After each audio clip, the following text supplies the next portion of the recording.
Rebuke you in the name of Jesus, you miscreants. Blood on hands for generational crimes of forcing others to kneel before foe omnipotence. Do as I say, not as I do. A common refrain, but now is never the right time to discuss roots of inequity. Toughen up. Get over it. Wear a tie.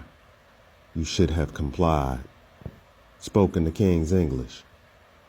Since I was a babe, they've tried to extinguish my grace. Post haste.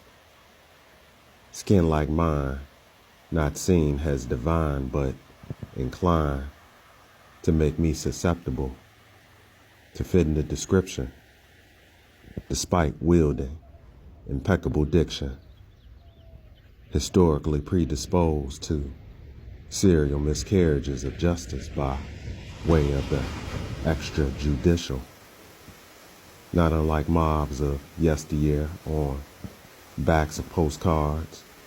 Sundown towns still exist because of the original sin indelibly infused within the body politic. That ain't stopped since 1776 as Jericho played prevent defense on the enfranchisement of those who laid the cornerstone of the republic. Those who choose ideals and labels over humanity are the true radicals.